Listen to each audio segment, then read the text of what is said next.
Unapoisoma hii unaitikia moyo wako amina. Na unajiona ni wewe. Unaondoka kwa ujasiri.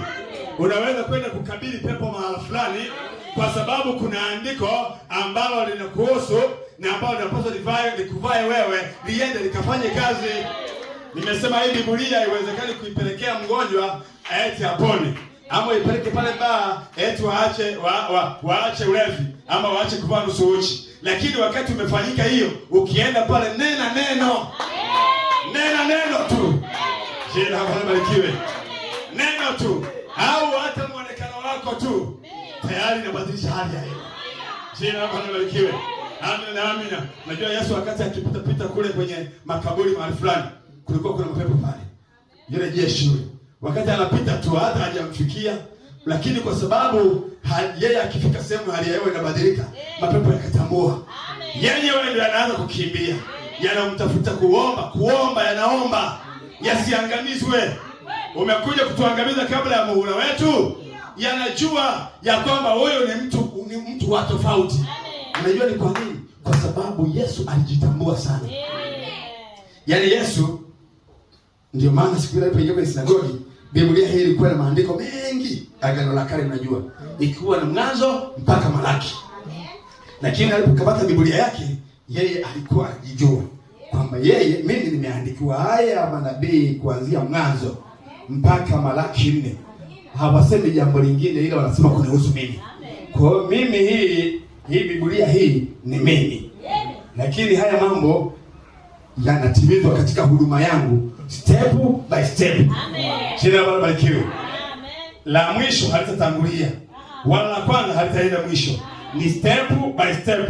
Kwa hiyo ilipofikia mahala akaenda mwe kwenye sinagogi, alijua ni siku maandiko hayo yanapaswa ndio yametimia sasa. Kwa akaenda akayasoma mbele yao.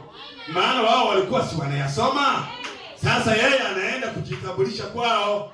Maandiko haya leo yametimia masikioni mwenu.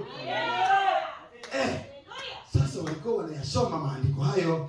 Roho wa Bwana yu juu yangu, amenitia mafuta kuwahubiria maskini habari njema, kuwafungua waliofungwa, kutangaza mwaka wa Bwana uliokubalika, kuwaweka huru na kadhalika. Walikuwa wanayasoma. Alafu wakitazamia kuna mtu anakuja. Ndio walikuwa wanamtazamia. Kuna mtu anakuja atafanya hayo mambo. Lakini huyo Yesu aliyezaliwa kwa Yusufu pale ndiye anakuja anasema ya kwamba sasa mnajua nini? Na kadhalika haya maandiko ni mimi. Akasema huyu si mwana wa Yusufu, huyu mwana wa seremala. Inakuwaje tena anasema yeye ndio mwenye maandiko haya? Yesu alijua yeye ndio mwenye hayo maandiko. Sasa wewe kama unajua wewe ndio hiyo andiko, hata mtu mwingine akija kukutoa kwenye hilo andiko, yaani ndio Kagali hivi, kuna mtu anaweza akasema wewe sio Kagali. Inawezekana?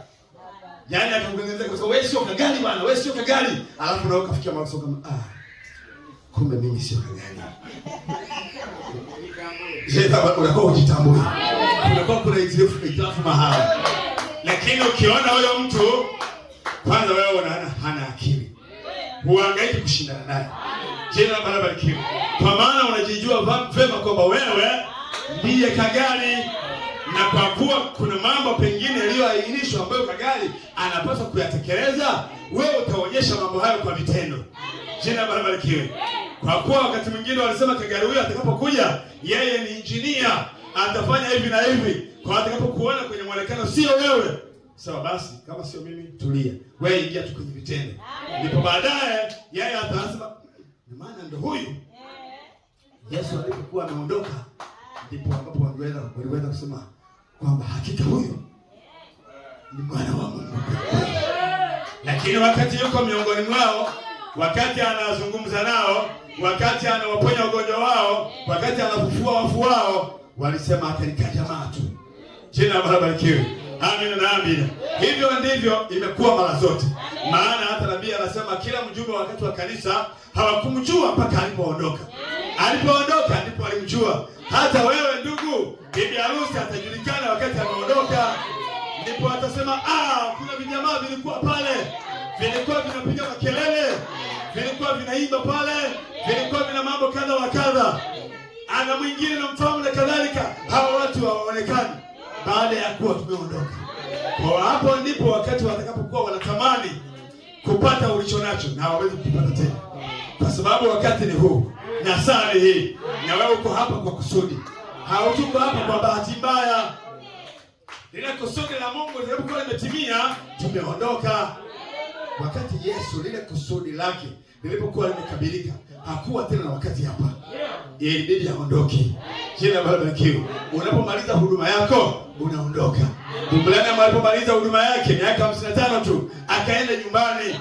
Kwa hiyo ukiona ungalipo, ni wakati ambapo wakati mwingine ingekupaswa useme, Bwana, kuniacha niishi hata sasa, yamaanisha kuna jambo ambalo linapaswa litendeke. Basi nini ninapaswa nifanye Bwana? Jina la Bwana barikiwe. Amina na amina.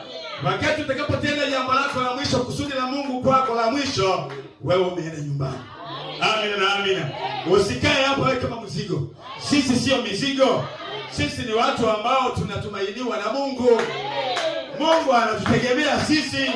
Kwenye Isaya akasema kwamba maneno yangu hayatakwenda bure. Maneno yangu ni sawa na mvua, ikishuka haiendi mbinguni, itatimiza kusudi la mvua kunyesha. Kwa ardhi italainika na mkulima atajipatia pale mazao. Imetimiza kusudi la Mungu. Jina la Bwana barikiwe. Akisema hivyo ndivyo lilivyo neno langu, ninapolinena halitanirudia mpaka litakapotimiza hilo kusudi. Sasa na wewe ndio hilo neno la Mungu. Jina la Bwana barikiwe. Amina na amina.